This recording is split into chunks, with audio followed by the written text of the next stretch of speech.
अस्सलाम वालेकुम, मेरा नाम है सोनिया खान। मैं हूँ कराची की रिहाइशवार इंचोली में मैं रहती हूँ। मोहम्मद हसन खान से मेरा 1 साल पहले निकाह हुआ था। 3 साल से हम बाकायदा रिलेशनशिप में थे। मैं पहले से तलाक याफ्ता थी, मेरा बच्चा था एक, ठीक है, मेरा एक बच्चा भी था। उनको सब कुछ मेरा पता था, फिर भी उन्होंने मुझसे निकाह किया।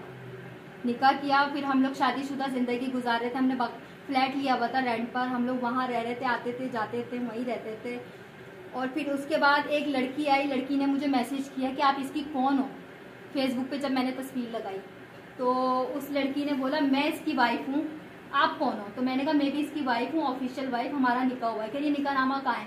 तो मैंने कहा निकाहनामा मेरे पास नहीं है। कह रही इसी तरह मेरे से भी निकाह हुआ है, ये फ्रॉडी इंसान है, फ्रॉड करता है, धोखे देता है, किसी से शादियाँ असली नहीं करता, सबसे नकली शादी करता है और सबको यूज करके ये फेंक देता है अपना मतलब निकाल के। वो लड़की जो है वो 10 साल से इसके साथ रिलेशनशिप में, मैं इसके साथ 4 साल से हूँ। 1 साल मेरे निकाह को हुआ था और जो है 1 साल मेरे निकाह को हुआ था। उसके बाद ये नवंबर में यहाँ से चला गया था जमात के लिए। इसने बोला मैं जमात में से जैसे ही अप्रैल में वापस आऊंगा तो मैं तुझसे निकाह करूंगा और तुझे अलग घर लेकर दूंगा, वहां रखूंगा। मोहम्मद, तुम और मैं, हम तीनों साथ रहेंगे। तो अब पता चल रहा है मुझे साहब की शादी है आज, संडे वाले दिन साहब का निकाह है, वो भी कहीं और ऑफिशियल तरीके से कहीं और निकाह कर रहा है। सारी लड़कियां जो भी यूज करी उन सबको एक साइड पे रख दिया, उनको पहचानने से भी इनकार करता है अभी।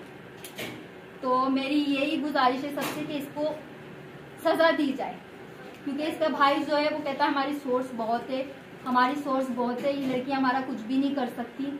और ना बहुत, यानी इसका भाई जो है PIA में काम करता है, तो उसका एक बंदा है रेंजर्स में जान पहचान का, गुज्जर नाम है।